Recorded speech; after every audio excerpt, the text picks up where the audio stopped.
It's time to accelerate. Hi, I'm your host, Andy Paul.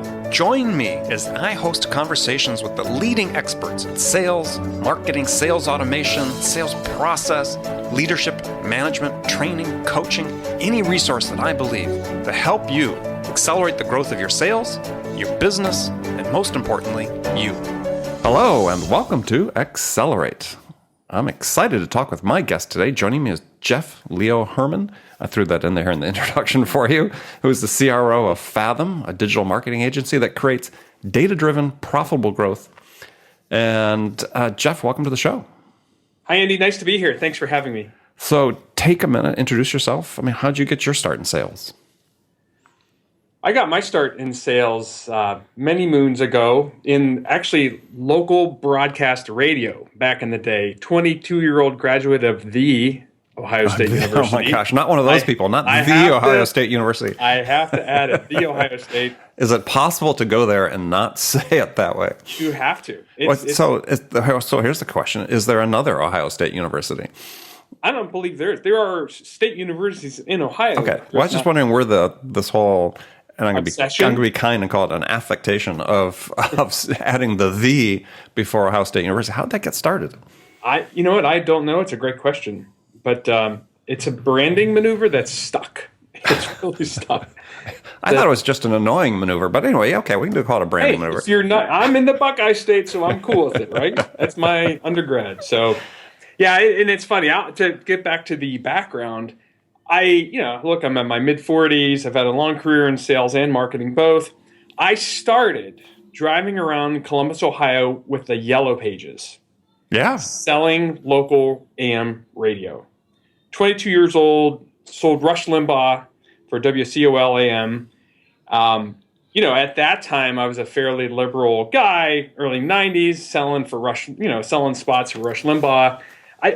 My coworkers can't stand when I say, when I was your age, I was driving around Columbus, Ohio with the Yellow Pages. So, but I tell you, I wouldn't trade that experience for the world because I had the same. So I had similar hustling start in my career as well. Swinging doors. My first sale was to a Civil War bookshop, and literally you walk in, and I learned so much, and it was fun to see the seasoned sales guys really say, hey, lose the coat, loosen the tie, don't carry the briefcase in, kind of stroll into a store like you're curious, don't walk in like you're there to sell to them. So it's interesting, that advice I got back in the early 90s, I've stuck with. And that's the way I approach business today. It's really about helping, teaching, solving problems, engaging in very relevant ways, and understanding what the current pain points are, and then to the extent that I can solve them or help solve them by introducing them to someone else. And I skipped a lot in between with the Nielsen Company and lots of great experience there, but that's the very root story. So was Rush an easy sale or a hard sale? It was easy if I did my targeting right. And once again, it's all targeting. So, I happened upon, several, I targeted conservative businesses, or what I would assume would be conservative individuals with conservative client bases. So once again, it's all about targeting. That's why in sales, there's been so much talk about, I talk a lot about getting away from volumetric prospecting models or spray and pray into really hyper-targeted programs in which there's so much more engagement. Your conversion rates are higher, your sales cycle's faster, and your close rates increase dramatically. So I'm an advocate. We had an inside sales organization at one point where there were volumetric guys and there were more plotting and methodical team members, and those team members won and delivered more results over the long term.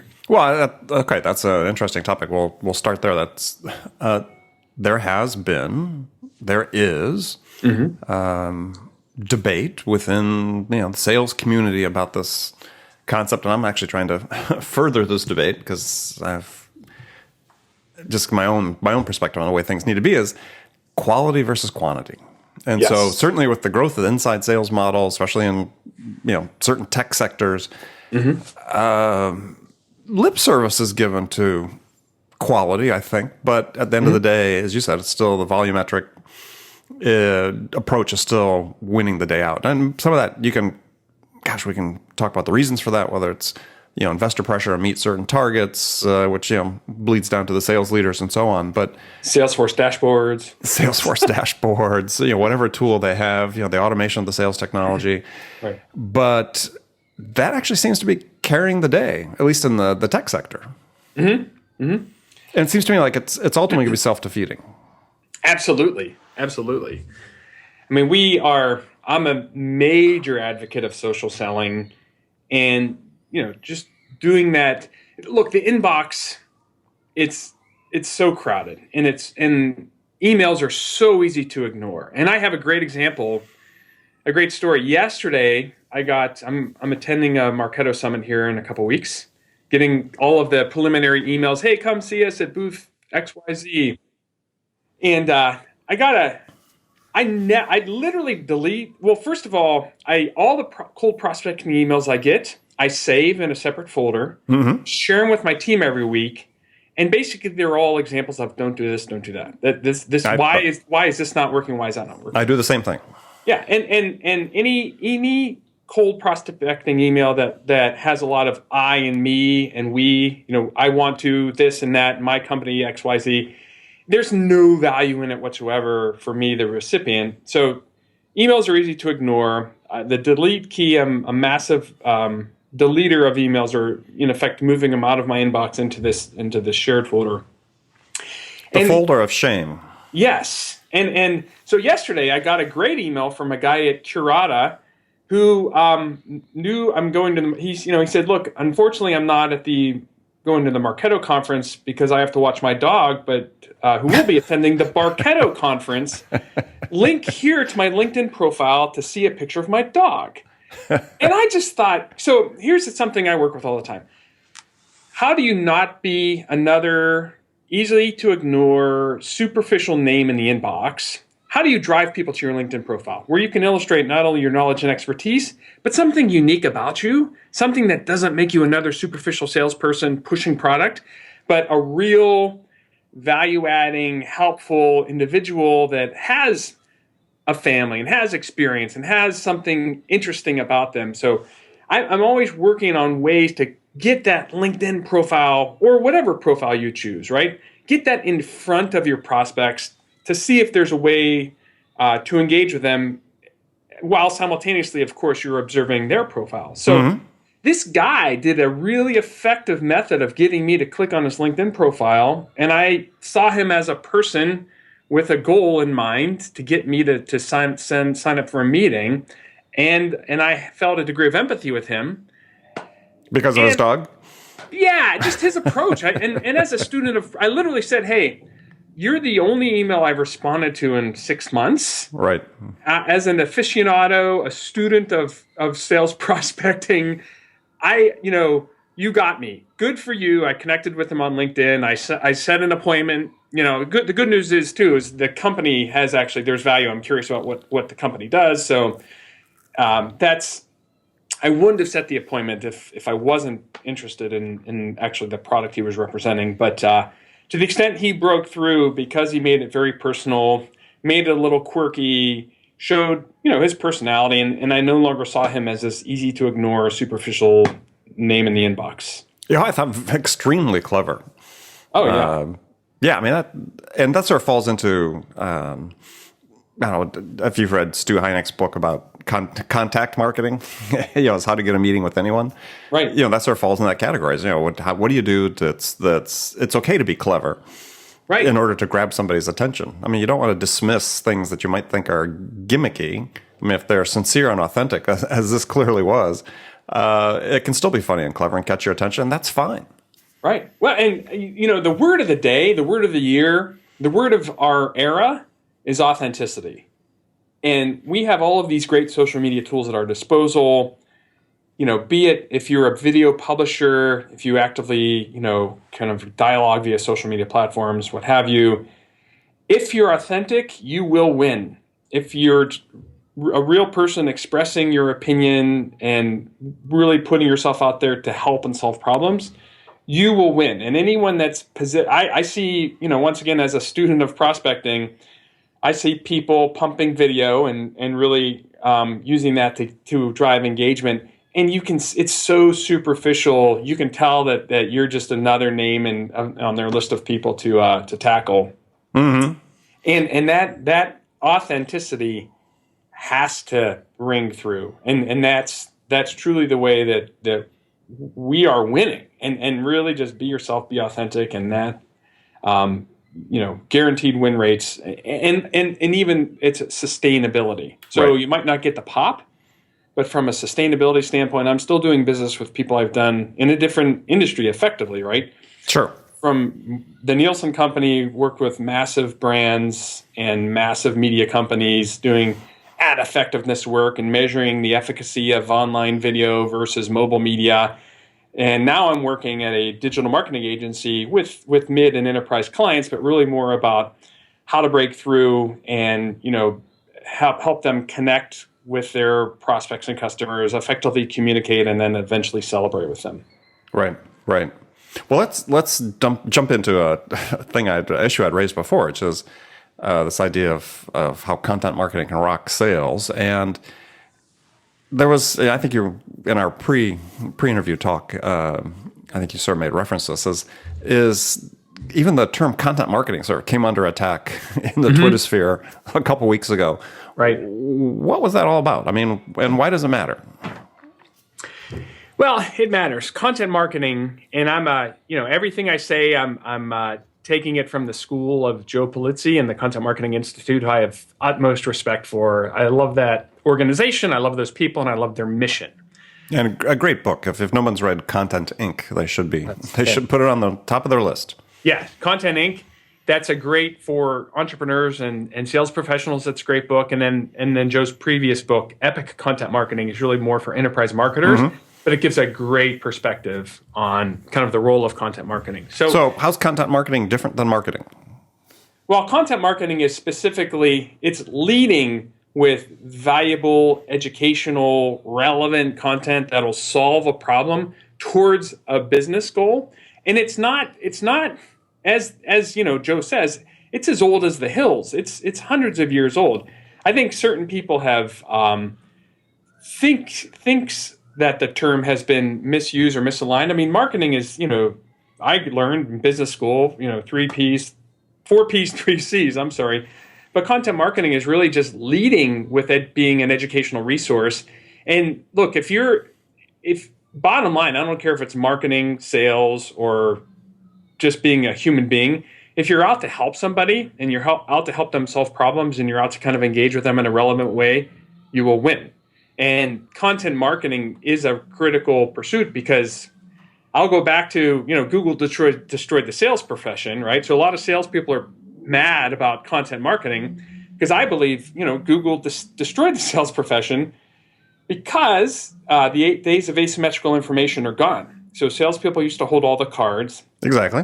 Now consumers are empowered. Consumers can find out what they want when they want it. I have I'm sure you know Marcus Sheridan. Mm-hmm. He's a great guy. He's another guy that I've gotten to know. We share the same belief. I learned this from him as well, that to the extent that Google is the place consumers go to find answers to questions, and they've trained consumers, if not we're all spoiled by instant gratification, we become very fickle. And so the role of sales has evolved. In a world of content marketing, in a world where brands are putting out all the valuable information mapped to the buyer's journey, the best thing a salesperson can do is become a curator and a teacher and filter out that noise and really try to be a helpful resource. So, well, it definitely puts more of an emphasis on being a service profession. Right. I mean, given, how do you differentiate yourself in a sales perspective from everybody else that's out there if all this information is equally available?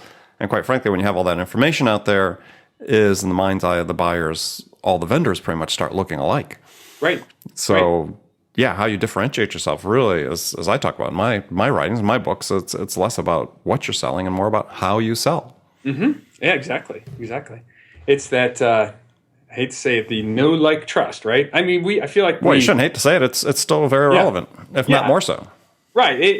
I feel like the same things are bandied about, because I didn't even use my favorite stat, which is the stat that's built this whole social selling industry, which is 57% of the buyer's journey is complete before they, engage with sales. But well, let's hold that thought, because I want to talk about that when we come back, because obviously there's a lot of disagreement about that in the sales community. So with my guest, Jeff Herrmann, we're going to come back and talk more about content marketing, how it drives sales, and what it can do for you. And we'll be right back. Hi, this is Andy. Connect and Sell is used by sales reps at nearly 1,000 companies, including hundreds of technology startups and several Fortune 500 companies, to overcome the challenges of getting prospects on the phone. Companies using Connect and Sell grow their revenues faster by enabling their sales reps to have more sales conversations in 90 minutes than they could otherwise achieve in an entire week. Connect and Sell can be deployed directly to your sales reps, or you can take advantage of their outbound on-demand service, which delivers qualified prospect meetings scheduled directly on your sales reps' calendars. Visit connectandsell.com to learn more about how Connect and Sell can start filling your pipeline today. Okay, back with my guest, Jeff Herrmann from Fathom Digital Marketing Agency. We've been talking about content marketing, and we talked about this now infamous or famous stat: 57% of the buyers, 57% of the way through their buying journey before they interact with sales for the first time. And I don't know, a year ago at Serious Decisions annual conference, they presented research to supposedly refuted that whole thing, which I think they got a standing ovation in their audience when they did that. So there's segments of people who believe that's just not true, and so I personally believe it's true. I was the centerpiece of, before that stat even came out, if you've spent any time in sales, you knew that's what was happening already. Right. And I wrote about it in my first book. I said long before that stat ever materialized. Why are people so put off by that? It's a control issue. And because in sales, we're very, I should say the personality alignment of sales professionals tends to be very bullish, very proud, if not egotistical.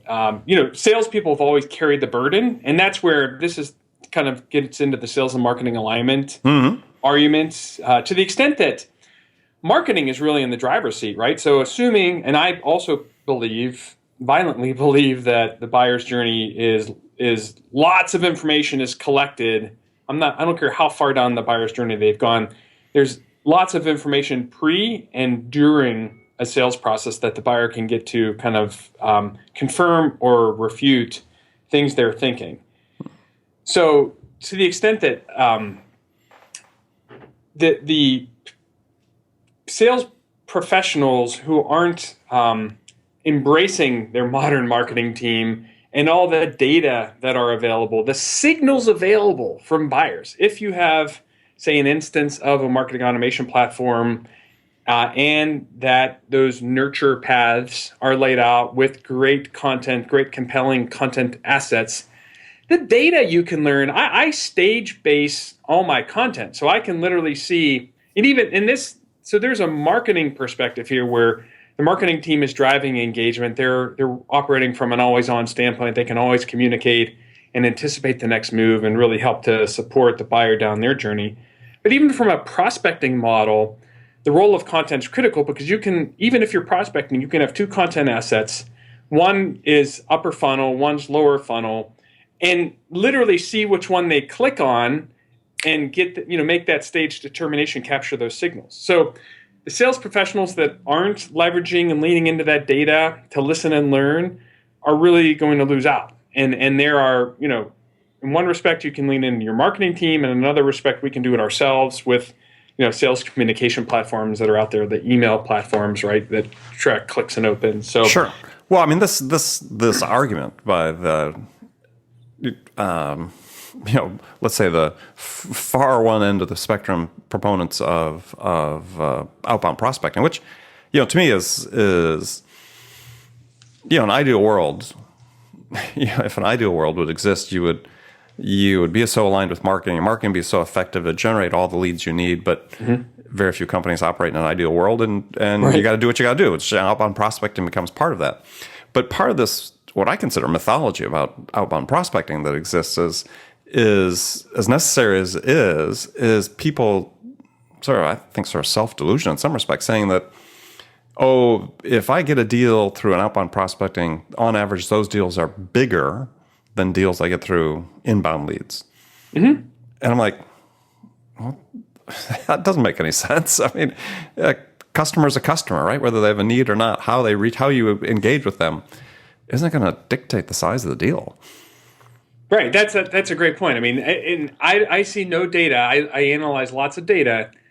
I've had deal volumes, deal size, significant contract value coming from inbound leads, as well as prospecting. And I think this notion of, from a prospecting standpoint, you have to figure the kind of the sampling base. So those that you prospect, say the whales that you prospect over a period of time, that they have the opportunity to give you larger deal sizes. So it's like a self-fulfilling prophecy. Of course, the deal sizes, they might think they're larger, but I think they're not doing the proper calculation, or they don't have the proper denominator, because of course they're going to attract the bigger deals and the bigger companies. That's why they prospect those companies. So exactly. And the second part of that same thing, which again, I think for people listening is not to kid themselves, is that there's a higher close rate with deals that are developed through outbound prospecting than through inbound. And again, my experience over decades of dealing with this is that once you have a well-qualified prospect, that doesn't matter where they originate, the close rate should be the same. Right. And if it's not, it's your fault as a seller. It's not the prospect. Exactly. Yeah, all the data I have states that inbound leads close faster because of that degree of education, both self-education and, once again, the sales professional plays a role, once again, from accessing the content library that's been put forward. So, I'm circling back to our original question, such a huge advocate of content marketing because it's really focusing on the buyer's journey in the very early stages of status quo and problem recognition.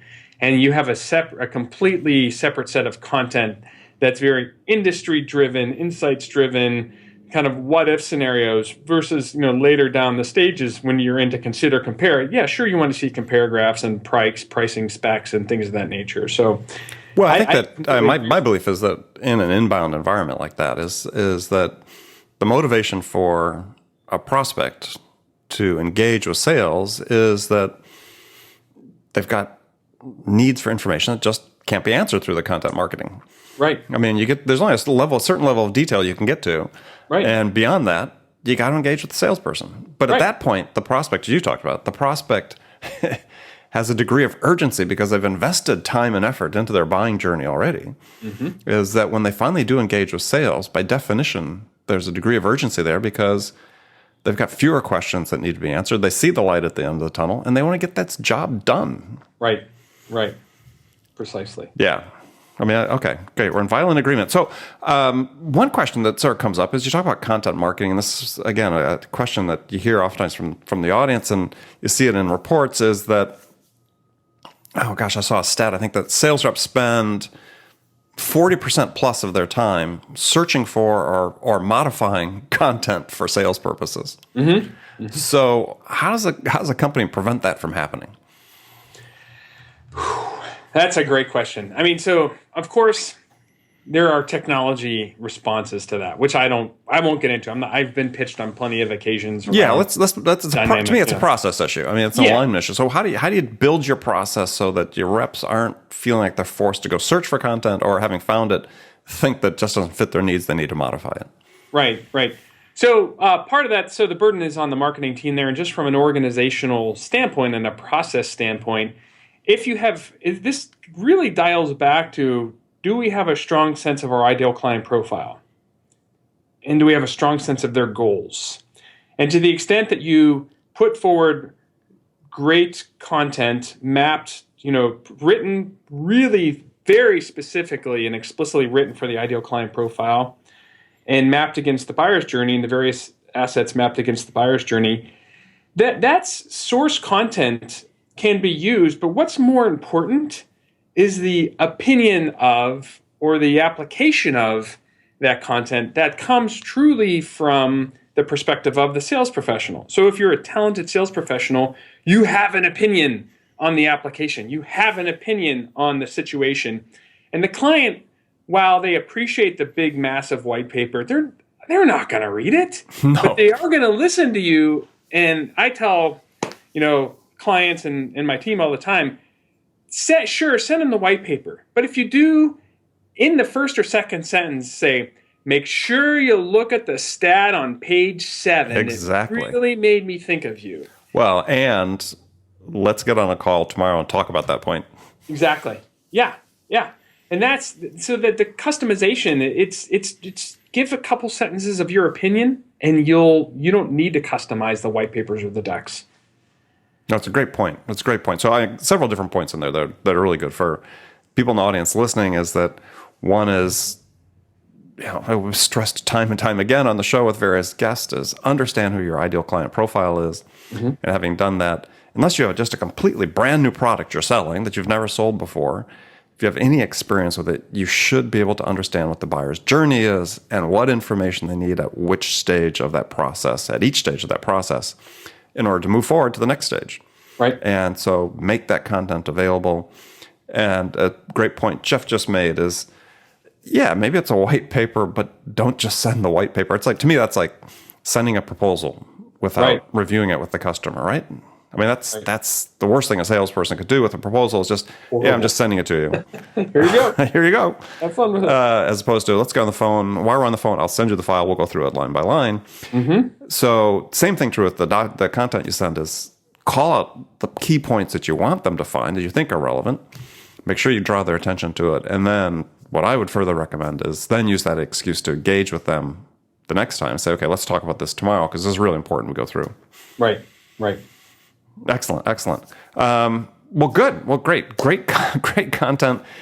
People want to learn more. We'll give your content information in just a few seconds so that people can go find out more about what Fathom does relative to content marketing. In the meantime, we'll move to the last segment of the show. I've got some standard questions I ask all my guests. And the first one is a hypothetical scenario in which you play the leading role, in that you, Jeff, have just been hired in this scenario as a new sales leader at a company whose sales have stalled out. Mm-hmm. And the board and the CEO, they really want things to get turned around in a hurry. So your first week on the job, what 2 things could you do that would have the biggest impact? My first week on the job, what 2 things could you do that could have the biggest impact? Boy, I could think of 10, but the top 2. I mean, that alone, like how do you approach a new engagement and how do you accelerate a stalled situation? Well, so first thing I would do is really look at, you know what, I have to say it. I'll go back to my roots in content marketing and my belief in do we have an ideal client profile, mm-hmm. and where have we won? And to the extent that we have an ideal client profile that and our mission statement is set forward in such a way that we have content assets that identify with the ideal client profile, I would certainly make sure that all of our messaging and communications are consistent and almost to the extent where we're like a politician repeating our key message points. So often, great sales professionals, and I'm guilty of this, we think, let's wing it, let's go for it. We feel like we can tap dance. And in many cases we do. But really nail down the sales process, and especially around how are you identifying your opportunities, and then how are you advancing those opportunities, and how are you supporting that? So why is sales stalled? Well, are they not closing the deal? Do they have many great opportunities, but they're not closing? Are they not generating leads? So really, there's just a ton of data I would dive into and probably spend, hours into the evening looking at the Salesforce instance, looking at win rates, looking at lead flow, really looking at where we've won and where we've lost, and trying to just better target. So, in a nutshell, targeting via data would be the first approach. Mm-hmm. And then I would, if they're looking to, we have choices, right? So you can grow existing accounts or go after new accounts. And to the extent that we all know there's less friction in growing existing accounts simply because there's already a relationship, there's already some affinity that's been built. I would really double down on existing accounts and see what more we could offer, or what ways there are to extend that relationship. Because to truly prospect in the way in which I believe, which is really knowing your ideal client and being very careful about who you work with from a profitability standpoint over time, that takes too long to prospect your way into immediate growth. I look for leaning back into the current client base for the quick wins. All right. Good answer. Okay, so now I've got some rapid fire questions for you. You can give me one-word answers or elaborate if you wish. So the first one is, when you, Jeff, are out selling your services, what's your most powerful sales attribute? Passion. Who's your sales role model? Seth Godin. Okay. So one book. Or maybe I could say Gary Vaynerchuk without the cursing. Or with the cursing. He's entertaining. It works for him, right? So his persona, gnarly, New Jersey, really candid, good for him. I just have a different profile. Midwest, grew up not going to the Ohio State University, for goodness sakes. Right. Even though I've sold in New York, lived in New York, and lived in Chicago, and lived in San Francisco myself, I always maintained my Midwestern roots, and once again, that authenticity mattered. So I built trust faster than anyone else because I was just Jeff from the Midwest, and I embraced it. I didn't hide from it. I embraced it. Yeah. Well, you can't take the Midwest out of the boy. I mean, I'm from the Midwest as well. So, right. One book every salesperson should read. What is it? So this is going to be a long answer. We have a limit to the length of the show, but go ahead. You're right. So I drive, I probably have, 20 hours of windshield time every week. I crush podcasts and audiobooks like a maniac. So I have so many books. Like, one of the things I actually do is offer podcast recommendations and book recommendations because I devour audiobooks and I devour podcasts on a consistent basis. And I'm sure my podcast and my books are at the top of your list. You better believe it. You better darn straight they are. So to the extent that I could recommend one book, I mean, I really have to, we mentioned the title already, but it's been very effective. In this new world of sales leaders must transform into thought leaders. Mm-hmm. And you have the ability to express yourself with video and audio platforms. Don't worry about blogging. The hell with blogging. Don't worry about writing. The marketing team doesn't want you to write. But guess what? You can flip your iPhone, hit that record button, and roll. Build your own YouTube channel and express yourself. And so Content Inc. is a book by Joe Polizzi that will really help you understand how to craft your message. So the big question I get is, well, what do I say? Look, just talk about industry insights, but give your point of view on the industry insights. So I think Content Inc. is a really effective book because it does provide a perspective of how a sales leader can thrive in this new information-soaked world we live in. Okay, great recommendation. Here's a really tough question for you: is what music's on your playlist right now? Oh, here's another good one. So I have a very eclectic mix. Mm-hmm. But in the office, I'm 45, working with a bunch of 20-somethings. I'm jamming Bieber recently and Beyonce. But then I love Coldplay. You know what my number one motivational song is? Pearl Jam and Neil Young. So there's a YouTube video when Pearl Jam, like 2012, 2011, when Neil Young, Rockin' in the Free World, are playing. He comes out into the stage. And the place just shudders. It's like electric, and that's that one I listen to over and over again because. All right, YouTube video, Pearl Jam backing Neil Young, rocking in the free world. Yeah, he comes out mid song and he surprises them and the entire. Oh, they were playing it, so he came out. Oh, Pearl Jam was playing Rockin' in the Free World, and they have a long relationship, but yeah, Neil Young kind of pops out in the middle of the song, strapped up, ready to roll. I'm sure there was a degree of planning, but it looked like Eddie Vedder was surprised. but the audience was blown away. And why those guys jammed. And Neil Young isn't a spotlight limelight guy. He just loves his art, loves his craft, and he jams. And you have to have respect for that. And the fact that he's authentic, he's who he is, and it was just an electric moment. Wish I was there in person. Yeah, that sounds fantastic. Well, good. Well, Jeff, thanks for joining me today. My guest has been Jeff Herrmann from Fathom. Jeff, how can people find out more about Fathom and about you? So you can definitely, I also have a podcast. It's called Publish or Perish, Selling in the Age of Content Marketing.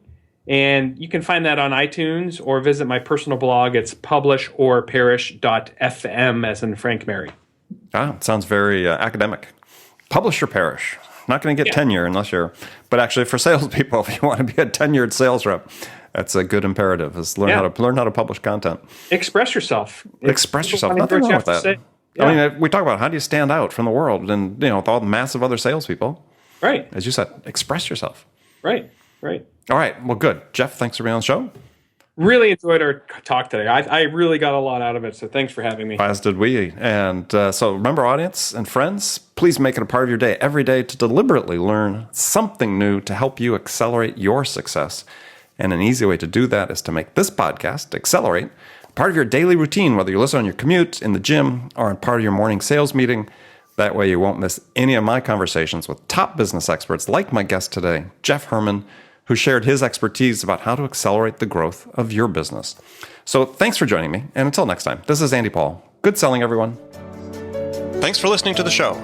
If you like what you heard and want to make sure you don't miss any upcoming episodes, please subscribe to this podcast on iTunes or Stitcher.com. For more information about today's guest, visit my website at andypaul.com.